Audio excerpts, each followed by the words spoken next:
Thank you, brother. Now I invite Brother Peter to share the God's word.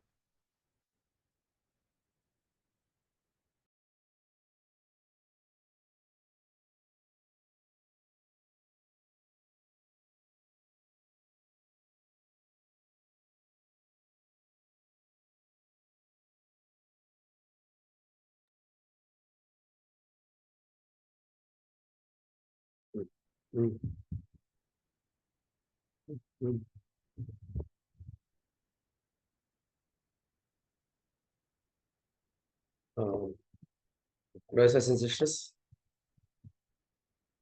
దాని ముందు దేవుడి వాక్యం నుండి మనము యోహాను సువార్త 5వ అధ్యాయము 44వ వచనం చూసుకుందాము.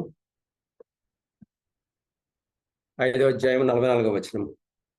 అద్వితీయ దేవుని వలన వచ్చి మెప్పుని కొరక ఒకని వలన ఒకడు మెప్పు పొందుచున్న మీరు ఎలాగో నమ్మగలరు. సో మనము ఈ లోకంలో ఎవరి మెప్పును మనము కోరుతున్నాము? మనుషుల మెప్పును కోరుచున్నామా, లేకపోతే దేవుడి మెప్పును కోరుచున్నామా? మనుషులని సంతోషపెట్టాలనుకుంటున్నామా, లేకపోతే దేవుని సంతోషపెట్టాలనుకుంటున్నామా అనేది మన క్రైస్తవ జీవితంలో చాలా ప్రాముఖ్యమైనది. దాని మీద ఆధారపడే మన యొక్క విశ్వాసం అనేది మనం కలిగి ఉంటాము. పౌలు అంటాడు కదా, నేను మనుషులను సంతోషపెట్టేవాడిని అయితేనా క్రీస్తు దాసుని కాకేయపోదని చెప్పేసి గలతీయులకు రాసిన పత్రిక 1వ అధ్యాయంలో చెప్తారు. కాబట్టి మనము మనుషులను సంతోషపెట్టే వారమైతే క్రీస్తు దాసులుగా మనము ఉండలేము.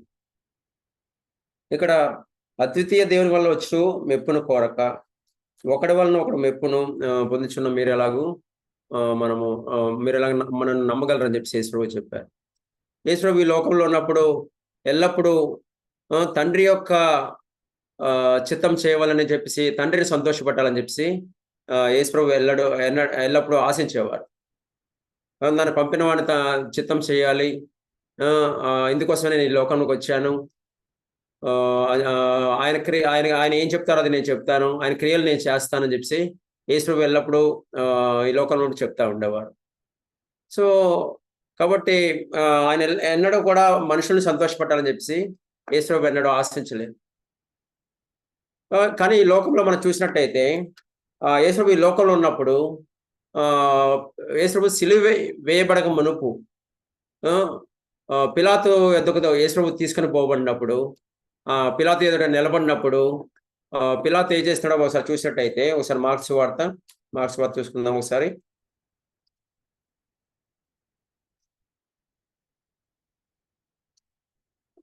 మార్క్స్ వార్త 15వ అధ్యాయము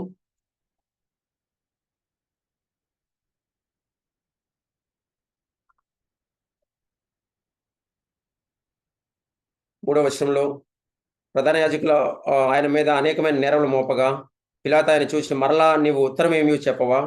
నీ మీద వేరే ఎన్ని నేరాలు మోపుచున్నారో చూడమనండి. ఆయన్ను యేసు మరి ఏ ఉత్తరము చెప్పలేదు.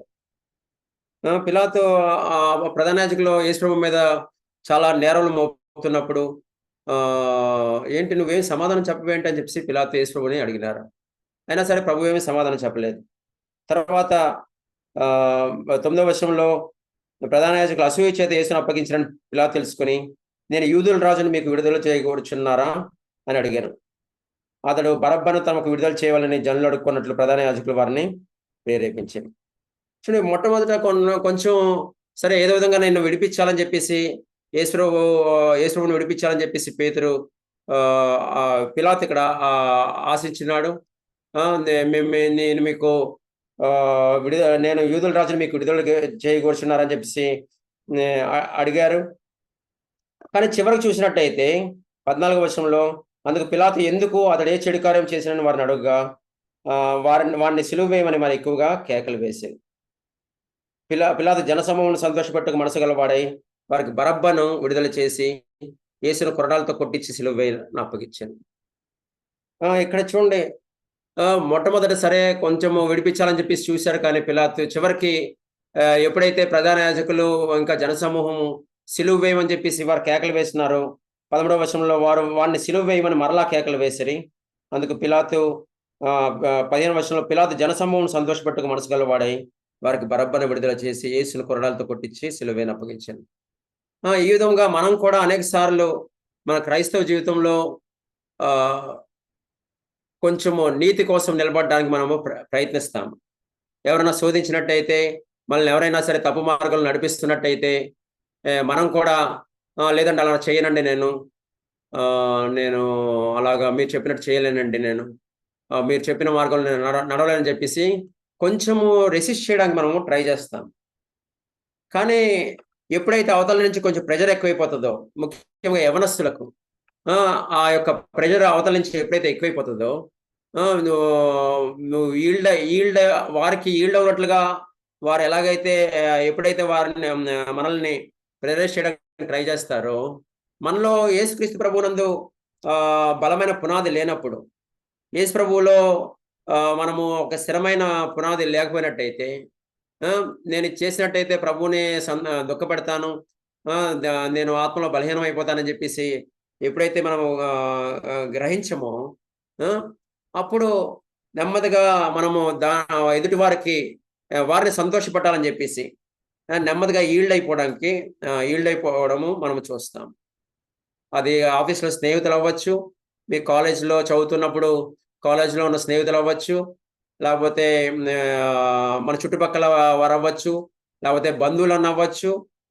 వారి దగ్గర నుండి మనము చాలా నీతిగానే ఉన్నట్టు కనిపిస్తాము. కానీ వారిని సంతోషపెట్టాలని ఒక్కొక్కసారి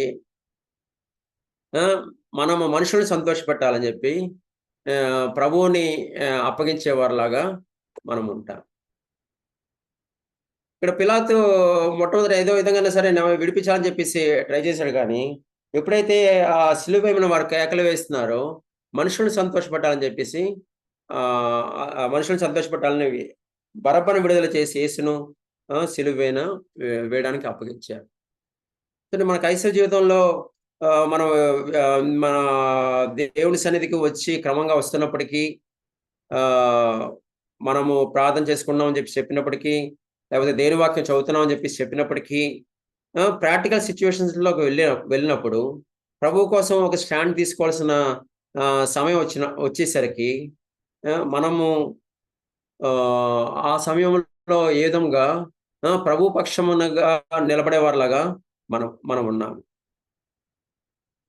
ముఖ్యంగా యవనస్తులకు ఈ లోకంలో ప్రభు కోసం నిలబడాల్సిన టైం వచ్చినప్పుడు వారు ప్రభువులో దినదినము బలపడి, వాక్యంలో బలపడి, యేసు ప్రభు ఏ విధంగా సేవ ఆరంభించక మునుపు సైతాను వచ్చి యేసు ప్రభుని 3 సార్లు శోధించినాడు. దేవుని కుమారుడు అయితే ఈ రాళ్ళు రొట్టెలగునట్లుగా ఆజ్ఞాపించమని చెప్పారు. నువ్వు క్రిందకు దూకుము, ఈ పైనుంచి కింద దూకు, దేవదూతలు వచ్చి నేను రక్షిస్తారని చెప్పేసి మరలా శోధించాడు. ఎక్కడ యేసు ప్రభు సైతాను యొక్క దానికి శోధనకి లొంగిపోయి, వాడు వేసిన వెరకి లొంగిపోయి అక్కడ రాళ్లను రొట్టెలుగా మార్చలేదు, క్రిందకి దూకితే సైతాను చెప్పినట్టు చేయలేదు. నువ్వు నాకు మొక్కినట్టయితే ఈ లోకమహిమనంతా నీకు ఇస్తానంటే ఎక్కడ నీ దేవునికి మొక్కి ఆయన మాత్రమే సేవించాలని చెప్పి సమాధానం చెప్పారు. కానీ ఎక్కడ యేసు ప్రభు అక్కడ లోబడినట్టు మనము చూడము. సో దేవుని వాక్యం చదవడం క్రైస్తవ జీవితం అంటే కేవలం దేవుని వాక్యం చదివి ప్రార్థన చేయడం మాత్రమే కాదు. కానీ ఇలాంటి సిచ్యువేషన్స్ ద్వారా వెళ్ళినప్పుడు మనము ఎంతవరకు ప్రభువు కోసము నిలబడే వారిలాగా మనం ఉన్నాము అనేది ముఖ్యమైనది. సో ఆ టైంలో మనము గనక మనుషుల మెప్పును కోరి ఆ రోజుల్లో యేసు ప్రభు పరిచయాలతో, శాస్త్రులతో విధంగా అద్వితీయ సత్య దేవుని వల్ల వచ్చిన మెప్పు కోరక మనుషుల వల్ల వచ్చి మెప్పు పొందుతున్న మీరే ఎలాగో నన్ను నమ్మగలరని చెప్పారు. ఆ విధంగా మనం మనుషుల మెప్పు కోరినట్టయితే మనతో కూడా అదే మాటలు ఈ రోజున కూడా యేసు ప్రభు చెప్తారు. చూడండి ఒకసారి మొదటి సమూయేలు గ్రంథము 16వ అధ్యాయం ఒకసారి తీయండి.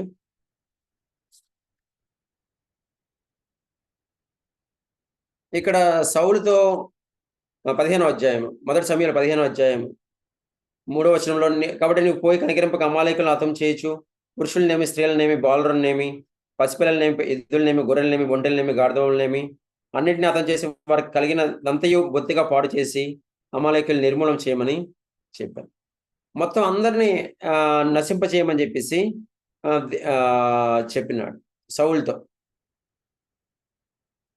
దేవుడు చెప్పాడు. కానీ ఈ యొక్క చాప్టర్ మనం చాలాసార్లు చదువుంటాము. కానీ ఇక్కడ చూసినట్టయితే సౌలు అగగరాజుని తీసుకొస్తాడు. కొన్ని జంతువుల్ని, ఎడ్లను, గొర్రెలను కొన్ని ఉండనిస్తాడు. అగగరాజుని సజీవంగా తీసుకొస్తాడు. ఇవన్నీ చూసినప్పుడు తనేమనుకుంటాడంటే నేను దేవుడు చెప్పిందంతా చేసేసాను అని చెప్పి అనుకుంటాడు. కానీ ఎప్పుడైతే సమూయేలు దగ్గరికి వస్తాడో, సమూయేలు దగ్గరికి వచ్చి 13వ వచనంలో తర్వాత అతడు సౌలు వద్దకు రాగా సౌలు యెహోవా వలన నీకు ఆశీర్వాదం గాక, యెహోవా ఆజ్ఞను నేను నెరవేర్చుదనగా సమూయేలు అలాగైతే నాకు వినపడుచున్న గొర్రెలను, అరుపులను, ఎడ్ల రంకెలను ఎక్కడివి అని అడిగాను. అందుకు సౌలు అమాలేకుల యొద్ద నుండి జనులు తీసుకుని వచ్చేది నీ దేవుడిని యెహోవాకు బలి నర్పించడానికి జనులు గొర్రెల్లోనూ ఎడ్లలోనూ మంచి వాటిని ఉండనిచ్చరి, మిగిలిన వాటిని అన్నింటినీ మేము నిర్మూలన చేసేద్దామనగా. ఇక్కడ ఎక్కడ నేను ఉండనిచ్చాను అని చెప్పి చెప్పట్లేదు, కానీ జనులు ఉండనిచ్చారు, జనులు గొర్రెల్లోనూ ఎడ్లను మంచి వాటిని ఉండనిచ్చారు, బలులు మళ్ళా దేవుడికి బలులు అర్పించడానికి వాటిని ఉండనిచ్చారని చెప్పి చెప్తున్నాడు. కానీ దేవుడి ఆజ్ఞ నేను నిజంగా దేవుడిచ్చిన ఆజ్ఞ నేను సంపూర్ణంగా నేను శివసావహించలేదు, విధేయత చూపించలేదు అని చెప్పేసి అక్కడ చెప్పట్లేదు. తర్వాత 21వ వచనం చూసినట్టయితే అయితే గిల్గాల్లోని దేవుడిని యెహోవాకు బలి అర్పించడానికై జనులు సభితంలో గొర్రెల్లోను, ఎడ్లలోను ముఖ్యమైన వాటిని తీసుకుని వచ్చారని సమూయేలుతో చెప్పి మరలా రెండోసారి కూడా జనులు తీసుకొచ్చారని చెప్పేసి అంటాడు. మళ్ళీ 24వ వచనం చూసినట్టయితే సౌలు జనులకు జడిసి వారి మాట విన్నందున నేను యెహోవా ఆజ్ఞను నీ మాటలను మీరు పాపం తెచ్చుకుంటేనే అని చెప్పేసి అంటాడు.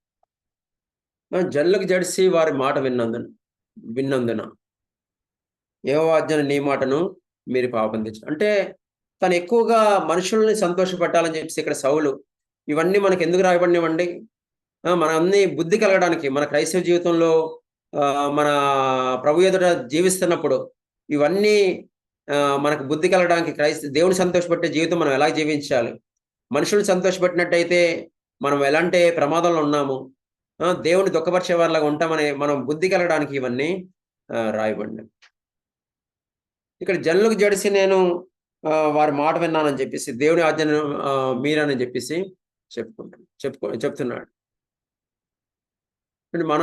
మన జీవితంలో, క్రైస్తవ జీవితంలో ఎంతవరకు మనము దేవుని యొక్క ఆజ్ఞలకు మనము విధేయత చూపించే వారిలాగా మనము కనబడుతున్నాం. మనము నిజమే దేవుడి వాక్యం ప్రార్థన చేస్తాము, దేవుడి వాక్యాన్ని విశ్వాసం ఇస్తామని చెప్పి చెప్తాము, దేవుడి వాక్యంలో వాగ్దానాలను క్లెయిమ్ చేస్తున్నామని చెప్పేసి మనము చెప్తాము.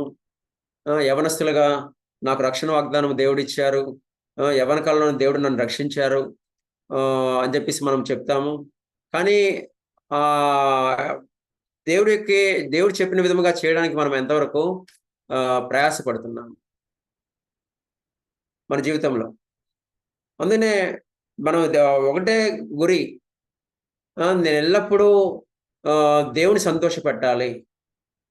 యేసు ప్రభు ఎప్పుడూ ఆ గురితో జీవించారు కాబట్టి ఆయన చెప్పినవన్నీ నేను చేస్తున్నాను, దేవుని ఎల్లప్పుడూ ఆయనకి ఇష్టమైన కార్యం నేను ఎల్లప్పుడూ చేయదును కనుక ఆయన నన్ను ఒంటరిగా విడిచిపెట్టలేదని చెప్పేసి యేసు ప్రభు ఒకసారి చెప్తారు యోహాను సువార్తలో. దేవునికి ఇష్టమైన కార్యాలు నేను ఎల్లప్పుడూ చేస్తున్నాను కాబట్టి నన్ను ఒంటరిగా విడిచిపెట్టలేదు అని చెప్పేసి ప్రభు చెప్తారు. బట్ మన జీవితంలో మనము ఎంతవరకు మన క్రైస్తవ జీవితంలో దాన్ని గ్రహించి మనము పాటించే వారిలాగా మనము కనబడుతున్నాం. పిలాతు అక్కడ మనుషుల్ని సంతోషపెట్టాలని కోరినాడు. ఇక్కడ సౌలు కూడా మనుషులను సంతోషపెట్టాలని కోరినాడు.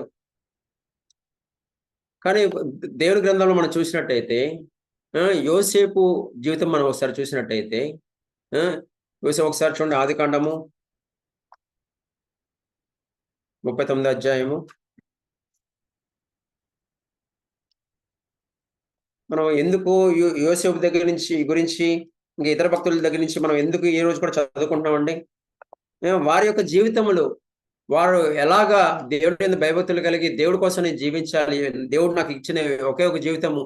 దేవుని సంతోషపడడానికి దేవుడి మీద భయభక్తులు కలిగి జీవించాలని చెప్పేసి వారి కృతనిశ్చయంతో వారు జీవించారు కాబట్టి, వారి జీవితంలో ఈ దినం కూడా మనకి ఎంతో ఆశీర్వాదకరంగా ఉన్నాయి. యవ్వన కాలంలోనే వీరిని మనం ఎగ్జాంపుల్‌గా పెట్టుకున్నట్టయితే యోసేపు, దానియేలు వీరందరి యొక్క జీవితాలను మనము ఒక ఎగ్జాంపుల్ కింద, ఒక మాదిరి కింద మనం పెట్టుకున్నట్టయితే భావి జీవితం రాబోయే దినముల్లో మనం కూడా దేవుని కొరకు సాక్షులుగా జీవించడానికి దేవుడు మనకి సహాయం చేస్తాడు. సో అక్కడ 39వ వచనంలో 39 అధ్యాయంలో ఏమంటాడు చూడండి.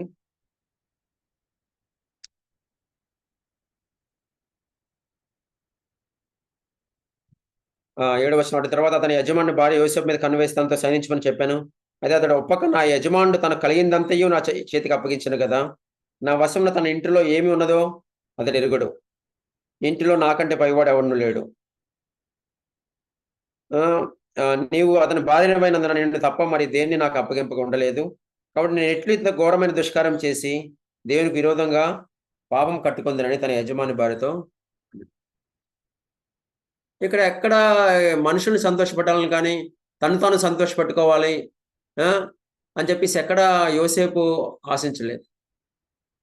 అతను ఎంతో కష్టాల నుంచి వచ్చాడు. తన సహోదరుల చేత తిరస్కరించబడ్డాడు. తన సహోదరుల చేత అమ్మివేయబడ్డాడు. తల్లిదండ్రుల నుంచి దూరం అయిపోయాడు. ఒంటరిగా ఉన్నాడు. కానీ ఎక్కడ తను తాను సంతోషపరచుకోవాలని కానీ అక్కడ ఎవరైతే ఉంటున్నారో వారిని సంతోషపెట్టాలని చెప్పి, కానీ పాపంలో సంతోషించాలని చెప్పి అన్నాడు యోసేపు ఆశించలేదు. నేను ఎట్లు ఇంత ఘోరమైన దుష్కరం చేసి దేవునికి విరోధంగా పాపం కట్టుకుందని తన యజమాని భార్యతో అని చెప్పాను. దినదినము ఆమె యోసేపుతో మాట్లాడుచుంటాను కానీ అతడు ఆమెతో సైనించుడికైనా ఆమెతో ఉండుడికైనా ఆమె మాట విన్నవాడు కాదు. ఇక్కడ కూడా దినదినము, ప్రతిదినము అంటే తిరిగి అక్కడ పిలాతు ఏ విధముగా వారు యేసుని సిలువ వేయమని శోధించారో, సిలువ వేయమని చెప్పేసి అప్పగించి శోధించారు. తిరిగి ఇక్కడ కూడా వీరు ఇక్కడ పోతిఫర్ భార్య కూడా ప్రతిదినము వచ్చి ఆమె యోసేపుతో మాట్లాడుతూ శోధిస్తూ ఉండేది రిపీటెడ్గా. ఎక్కడైనా లోబడతాడేమో అని చెప్పేసి. ఆమెతో సైనికుడికైనా ఆమెతో ఉండుడికైనా ఆమె మాట విన్నవాడు కాడు. చూడండి ఎంత పాఠములు యోసేపు జీవితం నుండి మనము నేర్చుకోవచ్చు. దీంట్లో ఇటువంటి లైఫ్ జీవించాడు కాబట్టి యాకోబు చేత చివరగా తన కుమారుల గురించి ప్రవచించినప్పుడు ఇతను ఫలించడు కొమ్మ అని చెప్పేసి యాకోబు యోసేపు విషయమై ప్రవచించాడు. ఫలించడు కొమ్మ అని చెప్పేసి. తర్వాత తను ఏ విధముగా తన సహోదరులు వచ్చినప్పుడు, తన యొద్దకు వచ్చినప్పుడు ఏ విధముగా అతడు సహోదరులకు క్షమించి తను అమ్మివేసినప్పటికీ, ఇతరులకు అమ్మివేసినప్పటికీ తన ప్యాలెస్లోకి వచ్చినప్పుడు వారిని ప్రేమించి క్షమించి వారిని చేర్చుకొని వారికి కావాల్సినంత వారికి ప్రొవైడ్ చేశాడు.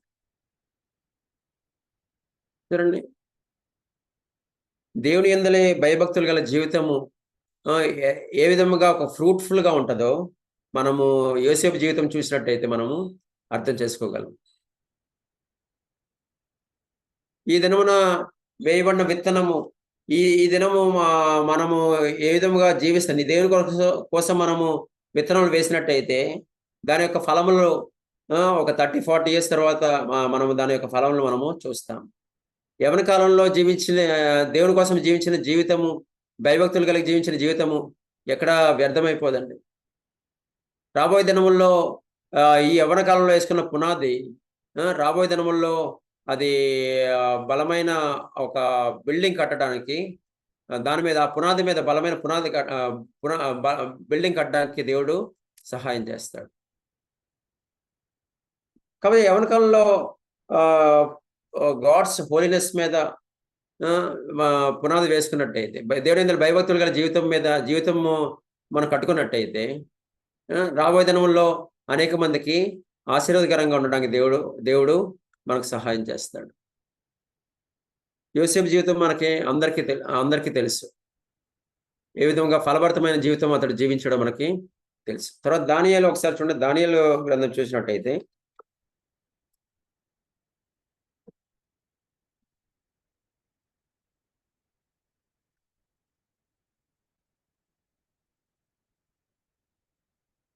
ఒకటో అధ్యాయం 8వ వచనంలో, రాజు భుజించు భోజనమును పానం చేయి ద్రాక్షరసమును పుచ్చుకొని తను అపవిత్రపరచుకొనకూడదని దానియేలు ఉద్దేశించి తన అపవిత్రుడు కాకున్నట్లు వాటిని పుచ్చుకొనకుండా సెలవిమ్మని నపుంసకుల అధిపతిని వేడుకొనగా, దేవుడు నపుంసకుల అధిపతి దృష్టికి దానియేలునకు కృపా కటాక్షమునుందా అనుగ్రహించింది. అధిపతి దృష్టికి దానియేలు నాకు కృపా కటాక్షమునుందా అనుగ్రహించింది. రాజు భుజించు భోజనం పానం చేయి ద్రాక్షరసమును పుచ్చుకొని తను అపవిత్రపరచుకోకూడదని దానియేలు ఉద్దేశించాడు. చూడు, మంచి మంచి భోజనాలు ఈ రోజుల్లో చికెన్ బిర్యానీ, మటన్ బిర్యానీ అంటే ఎవరో వదిలిపెడతారండి? ఎవరో వదిలిపెట్టరు. అక్కడ రాజు చేసే ఆ యొక్క భోజనం తను పుచ్చుకొని ఆ ద్రాక్షరసం పుచ్చుకొని అపవిత్రపరచుకోకూడదని చెప్పేసి అతడు ఈ పర్పస్ ఇన్ హిస్ హార్ట్ అని చెప్పేసి ఇంగ్లీష్ బైబిల్లో ఉంటుంది. దాన్ని దానియేలు ఉద్దేశించి తన హృదయంలోనే తాను ముందుగానే నిర్ణయించుకున్నాడు. మన హృదయంలో ఏదైతే మనము కృత నిశ్చయంతో మనం డిసైడ్ చేసుకుంటామో దాని మీదే మన యొక్క భక్తి ఆధారపడి ఉంటుంది. నేను నా యొక్క సహవాసం విషయమే నేను జాగ్రత్తగా చూసుకోవాలి. నేను ఎవరితో సహవాసం చేస్తున్నానో వారి విషయమే నేను జాగ్రత్తగా ఉండాలి. ఏ మార్గం వెళ్తున్నానో దాని విషయమే నేను జాగ్రత్తగా చూసుకోవాలి. పలానా చోటకి వెళ్ళినట్టయితే నేమో నేను తొందరపడి మాట్లాడేసి నేను దేవుని దగ్గర పాపం చేస్తానేమో. కాబట్టి నా మార్గంలో నేను కాసుకోవాలి అని చెప్పేసి హృదయంలో మనం ఎప్పుడైతే ఉద్దేశించి మనం జాగ్రత్త పడతామో అప్పుడే దేవుడి కోసం మనము బలంగా జీవించగలం. పేతురు వెళ్ళి అక్కడ యేసు సిలువ పడుతున్నప్పుడు పేతురు వెళ్ళి అక్కడ ఒక చోట కూర్చుంటాడు. మంట కాసుకుంటాడు, కూర్చుంటాడు. ఒక చిన్నది వచ్చి నీవు కూడా ఆయనతో ఉన్నావు కదా అంటే లేదని చెప్పేసి తెలియదని బొంకుతాడు. అలా 3 సార్లు తెలియదని పేతురు బొంకుతాడు. తర్వాత ఆఫ్కోర్స్ పశ్చాత్తాపడతాడండి. పశ్చాత్తాపడతాడు.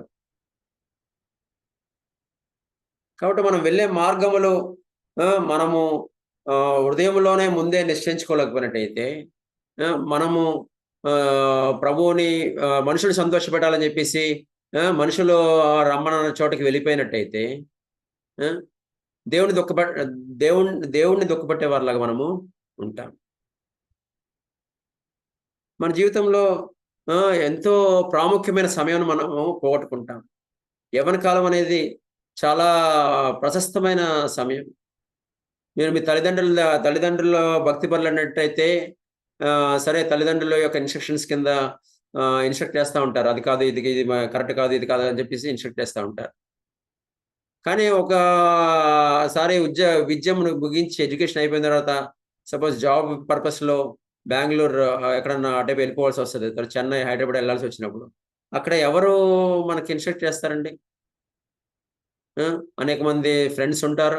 ఫుల్ మంచి శాలరీ రావచ్చు, మనకి మంచి ఉద్యోగం ఉంటుంది, మంచి ఫ్రెండ్స్ ఉంటారు,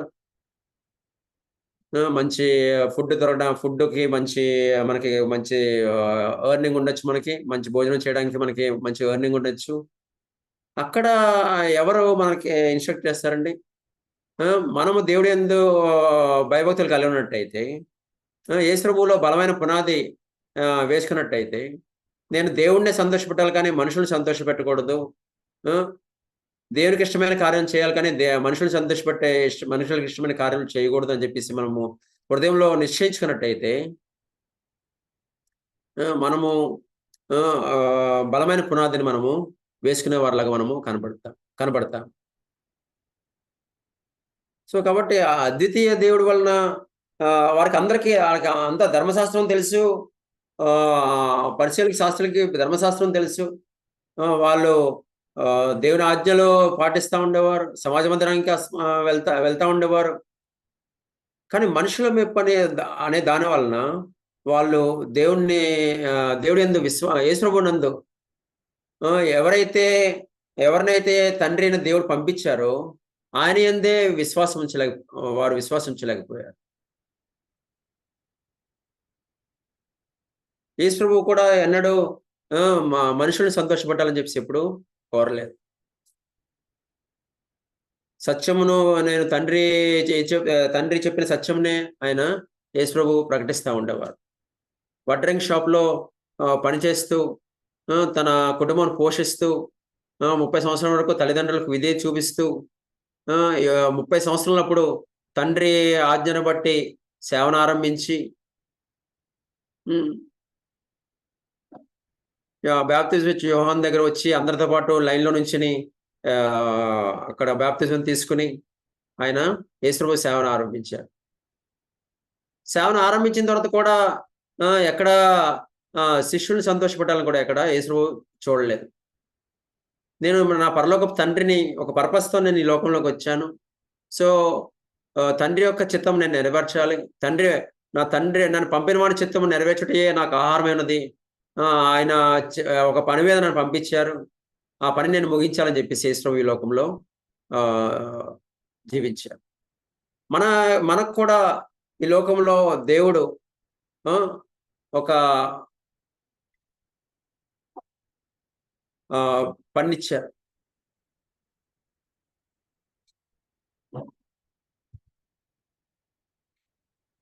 దేవుడు కూడా మనకి ప్రతి ఒక్కరికి దేవుడు ఈ లోకంలో యేసు ప్రభువు కోసము సాక్షిగా జీవించడానికి ఆయన రాజ్యం ఆయన నీతిని మొదట వెతికి ఆయన కోసం ఈ లోకంలో సాక్షిగా జీవించడానికి యేసు ప్రభువు మనకు ఒక పని అప్పగించారు. యవ్వన కాలం నుండి ఆ విధంగా అటువంటి గురి కలిగిన జీవితము జీవించినట్టయితే రాబోయే దినముల్లో దేవుడు మిమ్మల్ని బలంగా వాడుకుంటారు. దేవుడు సహాయం చేస్తారు. రాబోయే దినాల్లో బలవంతంగా వాడుకోవడం కాదు. దేవుడు ప్రతి విషయంలో నడిపించి దేవుడు సహాయం చేసేవారుగా మన దేవుడు ఉన్నాడు. ఎందుకంటే మన ముందు యేసు ప్రభువు ఆల్రెడీ ఒక మార్గం మనం నడవలసిన మార్గం ఆయన నడిచినారు ఈ లోకంలో. ఒక మాదిరి నుంచి వెళ్ళినారు. కాబట్టి అటువంటి జీవితం కోసం మనము ప్రయాసపడుతున్నాము. ఇక్కడ పిలాతు కొంచెం సేపు విధేయత చూపి తర్వాత సిలువ అన్నాడు. ఇక్కడ సౌలు కొంచెము విధేయత చూపించానన్నాడు. విధేయత చూపించాను నేను అన్నాడు, కానీ సంపూర్ణ విధేయత చూపించలేకపోయినాడు. తర్వాత ఇక్కడ యోసేపు తర్వాత దానియేలు అయితే వారు సంపూర్ణంగా దేవుడాజ్ఞలకు విధేయత చూపించారు. సో ఒబీడియన్స్ అనేది మన దేవుడు పార్షియల్ ఒబీడియన్స్ బట్టి కాదు, కానీ కంప్లీట్ ఒబీడియన్స్ చేత ఆయన సంతోషించే దేవుడై ఉన్నారు. చూడండి ఒకసారి 1 యోహాను రాసిన మొదటి పత్రిక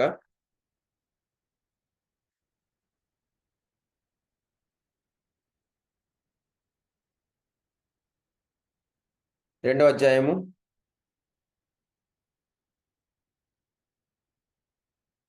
3వ వచనము. 2వ అధ్యాయం 3వ వచనం. మరియు మనం ఆయన ఆజ్ఞలు గైకొన్న యెడల దీని వలన ఆయన ఎరిగి ఉన్నామని తెలుసుకుందాము. ఆయన ఎరిగి ఉన్నానని చెప్పుకొనుచు ఆయన ఆజ్ఞలు గైకొన్న వాడు అబద్ధికుడు, వాళ్ళ సత్యం లేదు. ఆయన వాక్యం ఎవడు గైకొన్నో వాళ్ళలో దేవుని ప్రేమ నిజముగా పరిపూర్ణమాయను. మనము ఆయన ఎరిగి ఉన్నామని చెప్పుకొని దేవుని ఆజ్ఞలను మనం పాటించకపోయినట్టయితే దాని యందు దేవుడు సంతోషించే దేవుడు కాదు. అంటే దాని అర్థం ఇంకా మనము దేవుని సంతోషపెట్టలేని జీవితంలో మనము జీవిస్తున్నాం. దేవుడు తెలుసు, యేసు ప్రభువు తెలుసు అని చెప్పేసి మనం చెప్తాం, మంచిదే. ఆయన ఆజ్ఞలు కూడా గైకొనాలని చెప్పేసి దేవుడు ఆశిస్తున్నాడు. ఆయన ఎందుకు నిల్చున్న వాడు అని చెప్పుకున్నవాడు 6వ వచనంలో ఆయన ఎందుకు నిల్చున్న వాడిని చెప్పుకున్నవాడు ఆయన ఎలాగ నడుచుకున్నో అలాగే తాను నడుచుకున్న బద్ధుడై ఉన్నాడు. మనం ఆయన ఎందున్నా మనం దీని వలన తెలుసుకొచ్చున్నాం. యేసు ప్రభువు ఏ విధంగా నడుచుకున్నారో మనం కూడా ఆ విధంగా నడుచుకోవాలని చెప్తున్నారు. అలాగే 3వ అధ్యాయం 22వ వచనం చూడండి ఒకసారి. మరియు మన మన ఆయన ఆజ్ఞలు గైకొనుచు ఆయన దృష్టికి ఇష్టమైనవి చేయుచున్నాము గనక మనం ఏమి అడిగినను ఆయన వల్ల మనకు దొరుకును. ఆయన ఆజ్ఞలను గైకొనుచు ఆయన దృష్టికి ఇష్టమైనవి, దేవుడికి ఇష్టమైనవి, దేవుని సంతోషపెట్టి, దేవుని మెప్పును కోరుకుంటూ, మనుషుల మెప్పును కాకుండా దేవుని మెప్పును కోరుకుంటూ ఆయన ఆ విధంగా చేయుచున్నాం గనక మనం ఏమి అడిగినను అది ఆయన వలన మనకు దొరుకుతుంది. చూడండి, కాబట్టి అటువంటి జీవితం కోసము దేవుడు మనకి అటువంటి జీవితం మనకి దేవుడు ఇవ్వాలని, ఆయన సంతోషపెట్టే జీవితం మనకి ఇవ్వాలని చెప్పేసి మనము ప్రతిదినము దేవుణ్ణి అడుక్కొనవలసి ఉన్నది. పరిశుద్ధాత్మ సహాయం కోసము మనంతట మనము చేయలేము కదా. పరిశుద్ధాత్మ దేవ, తండ్రి అయిన దేవుణ్ణి, యేసుప్రభుని సంతోషపెట్టే నాకు జీవితం నాకు దయచేయండి. మనుషుల మెప్పును కాకుండా ఎల్లప్పుడూ దేవుని మెప్పును కోరే జీవితం నాకు దయచేయండి అని చెప్పేసి మనము పరిశుద్ధాత్మ నింపుదల కోసం, పరిశుద్ధాత్మ సహాయం కోసం మనము దేవుణ్ణి పరిశుద్ధాత్మ దేవుని అడుక్కుంటా ఉండాలి. అటువంటి జీవితము మనకి ఇచ్చినట్లుగా దేవుడు మనకు సహాయం చేయను గాక. ఆమేన్.